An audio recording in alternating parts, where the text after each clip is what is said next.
Baramukije mwese mwazindukanye na radio Nderagakura kaze murano makuru mu Kirundi tugira ngo tubashikirize naye akabagizwe n'ingingo nkuru zikurikira.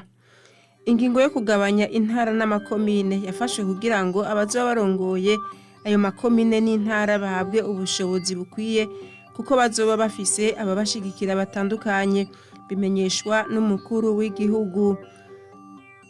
Abakora ikibazo cyo kurondera akazi mu gisata cyo kwigisha basabwe kuza baramenye bagenga bakamenya aho bitura mu gihe barenganijwe kuko inzego zo kubatunganiriza zihari bikaba bimenyeshwa n'umushikiranganje w'indero n'ubushakashatsi François Habyarimana.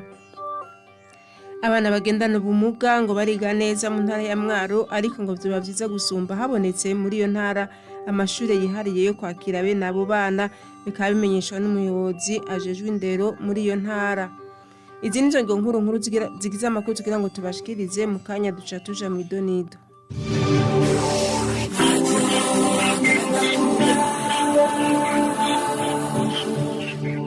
Charles Bigirimana niwe ari mu binga bw'ivyuma amakuru mugira mu yashikizwe na Anosiate Ndayizigiye ndasubiye kubaramutsa ndabaha ikaze mu idonido y'ano makuru. Amakuru twabateguriye tuyahere kwiri tangazo. Umukuru w'igihugu Evariste Ndayishimiye aramenyesha kandi arahumuriza abarundi bose ko ariko arakurikiranira hafi umugambi wo kugarukira ubutunzi bw'igihugu nkuko yavyemereye abarundi na cane ingingo yafashwe ni banki nkuru y'igihugu yo guhindura inoti z'ibihumbi 10 n'iz'ibihumbi 5. Ivyo bikaba biri mu itangazo ryaraye risohowe n'ibiro vy'umuvugizi w'umukuru w'igihugu kwa 13 ruheshi uyu mwaka. Umukuru w'igihugu aragabisha uwo wese ashaka kuburabuza ishigwa mu ngiro ry'iyo ngingo ko azohanwa hisunzwe amategeko. Iryo tangazo rimenyesha kandi ko inyuma y'ikiringo cyatanzwe ni banki nkuru y'igihugu ni kuvuga kuva ku igenekerezo rya 18 ruheshi hazoba isuzumwa ry'ishigwa mu ngiro ry'iyo ngingo. Abarongoye amabanki n'amashirahamwe yo kuziganya no kuguranana bazosanga barenza amategeko bahanwe hisunzwe amategeko n'amabanki yabo afatigwe ibihano. Amafaranga nayo azoba yabikijwe hatisunzwe amategeko aje mu kigega ca leta. Umukuru w'igihugu akarangiza asaba abarundi gukunda igihugu cabo. Ingingo yo kugabanya intara n'amakomine yafashe kugira ngo abazoba bazirongoye bahabwe ubushobozi bukwiye. Ivyo vyashikirijwe n'umukuru w'igihugu Evariste Ndayishimiye igihe yagirisha inama bahawe amabanga abatwara izo ntara bazoba bafise ababashigikiye batandukanye bazobafasha mu kubafasha gutorera umuti ibibazo bitandukanye maze bitume atabasubira kwigira babugabo bwigaba. Tumukurikire. Kindi kintu gukomeza ubutegetsi bw'igihugu mu ntara.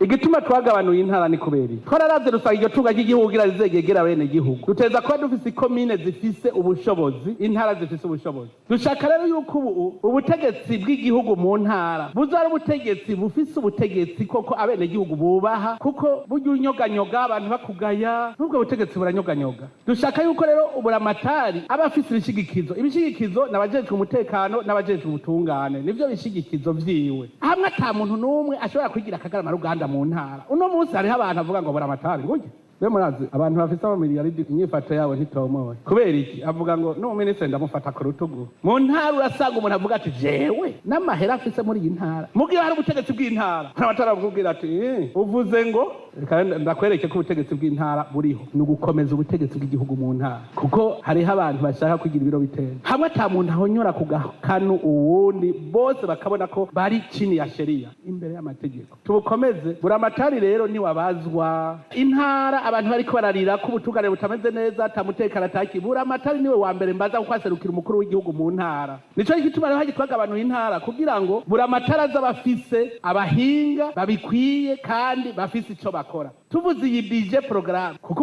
ubushikiranganje bwose baravuga buti muri intara nzokorera iki muri intara nzokorera none ni ubushikiranganje azoja kubikora hazoba hariyo uwitwa ministre nawe aserukira uwo mushikiranganje ashira mu ngiro yo politiki amahera ayabona burya nico dushaka decentralisation fiscale mugiye rero decentralisation y'amasoko region yose azoyiha ivyo kurya baba abo muri iyo region nyene twe durashaka decentralisation kwishoboka amahera y'abene gihugu akwiragire mu bene gihugu nyene ababera umutahe bashobore gutera imbere.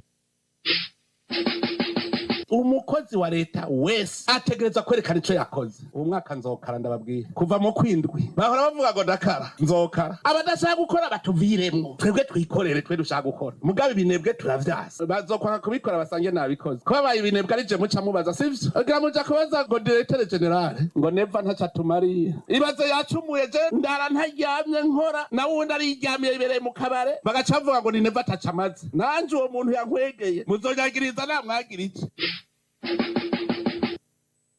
Tandukira igisata c'indero, abakora ikibazo cyo guhiga akazi ko kwigisha ngo bo kwitura inzego zibijejwe ico kibazo muri komine no mu ntara mu gihe babonye ko aho boba barenganijwe canke bakitura ubushikiranganje bw'abakozi n'akazi hakwitura ubushikiranganje bw'indero n'ubushakashatsi. Izo mpanuro zatanzwe n'umushikiranganje w'indero n'ubushakashatsi François Habyarimana kuri uyu wa mbere igihe yariko arishura ku bibazo by'abenegihugu bo muri komine Matongo intara ya Kayanza.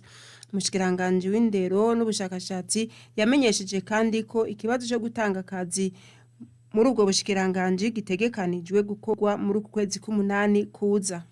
Urenganijwe uritura urwego rujeje ico kibazo muri komine ushobora kuvuga uti ngaha barandyamiye hariho urwego rwo mu ntara uca witura gaca avuga mbega barituye urwego rwo muri komine, urwego rwo muri province vyanse hariho urwego rutunganiriza abitwa ko barenganijwe ku rwego rw'igihugu bimwe twita Commission nationale de recrutement. Jewe rero nk'umushikiranganje w'indero uje kunyitura uvuga ko warenganijwe utagize rokuru kuri izo nzego zose nca ndakubwira nti wewe le TDR warazisomye imbere yo kuja gukora ikibazo turatanga amatedere usabwa kuyasoma kugira ngo umenye iyo uzokwitura mu gihe urenganijwe. Mu gihe rushatse kuza kwitura umushikiranganje utituye urwego rwo muri commune ngo witure urwego rwo muri province ngo witure Commission nationale de recrutement nukuri ntibinakunda. Hanyuma ikindi benshi batazi twama turiko turagerageza kubazimurura nuko ministère de l'éducation nikora recrutement, si twebwe dukora recrutement twebwe gusa dusinya ku malettre d'affectation, nukuvuga naho ba warenganijwe wituye urwego rwo muri commune ukitura urwego rwo mu ntara ukitura Commission nationale de recrutement vyanse uca witura umushiranganje w'abakozi n'akazi agaca ndungikira amazina agaca avuga ati aba bimeze gutya na gutya barungike ubahakazi. Jewe ngaca ndabikora je ntashirako umukono bisigura rero ndabivugiye ngaha n'ubu mu kumunani tuzokoresha ikibazo hakagira ugira ibibazo arita urwego rwo muri commune n'ubwo mu ntara na Commission nationale vyanse ace yitura umushikiranganje w'abakozi n'akazi. Nabo turafise ingene dukorana uko batora ibibazo bava mu bushikiranganje wacu twebwe dufise expertise hagize akadidane umushikiranganje w'abakozi n'akazi twandikira tugaca dufashanya kugatorera umuti. Abana bagendana ubumuga mu ntara ya Mwaro ngo bariga ku mashure nk'abandi nk'uko bisanzwe ariko ngo ntibiborohera kuko atashure gihariye rihari ku bwabo. Ivyo bivugwa n'umuyobozi w'indero muri iyo ntara Omer Barandagiye akavuga ko mu gihe hoboneka muri iyo ntara ishuri gihariye kwakira bene abo bana byofasha cyane. Abana bagendana ubumuga mu ntara ya Mwaro nyovuga yuko biga ku mashuri nkuko bisanzwe nk'abandi bigamo, no camvuga yuko zanga higa bagendana ubumuga mugabo bishoboka yuko bashobora gushika ku mashuri byoroshe kubera by'ukuri nta shuri dufise yiharije gukurikirana abana bagendana ubumuga mu ntara ya Mwaro iriho. Shuri nayo yokurikirana byiharije abagendana ubumuga ari nkamwe yoboneka mu ntara ya Mwaro byofasha kubera ndibaza yuko hari abagendana ubumuga batarashobora kuja habona ngo baje kwishuri kubera kumbure atashuri yabo yiharije bakurikirana iraboneka mu ntara ya Mwaro canke kumbure bashobora kuba abo bikundiye baca baje mu zindi ntara aho hari ayo mashuri. Imyiteguro yo gukora ikibazo ca leta gitanga uburenganzira bwo kwiga muri kaminuza examen d'etat igeze ku rugero rushimishije mu ntara ya Makamba.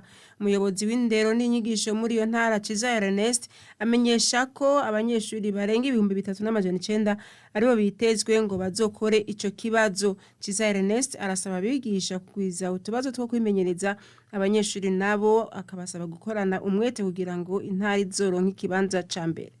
ntara turongoye iri mu ntara zizokora ico kibazo ca leta kirangiza amashuri yisumbuye kumwe twita examen d'etat. Imyiteguro rero yatanguranye n'umwaka ari uko gusa ubu twaba turiko turarangiza ibikorwa mu kurangiza ivyigwa biba bitekanije kugira vyigishwe, hama no kurondera ibibanza bizokorerwamo ico kibazo cyo kimwe no kurondera abazohagararira ico kibazo. Abanyeshuri bazogikora bangana 3,981. Hama ibibanza bizokorerwamo ni 5, 2 muri komine Makamba, 1 muri komine Mabanda na 2 muri komine Nyanzarake. Imyiteguro iriko iragenda neza, bigwa bamwe barabirangije naho tumaze kuza turagenda turabona ko harimo bamaze kurangiza, n'abandi rero bariko barasozera bikera bisigaye kugira ngo barangize umwaka w'ishuri. Ibibazo byo kwimenyereza harimo ibitegurwa n'amakomine, hakaba nitegurwa n'amashure ubwayo. Muri DPE twarateguye kimwe kuri buri trimestre, rero twabateguye ibibazo bishika kuri 3 mu ntara kugira ngo imyimenyerezo igende neza. Ku mwaka uheze twari dufise ikibanza cya kabiri, rero ico kibanza kiretse ko twifuza kukigumana, turifuza no gutera imbere tukaba bambere, kandi tukaba bambere dufise n'amanota meza, amanota aboneka, nituba bambere dufise amanota atagaragara kuko dufise amanota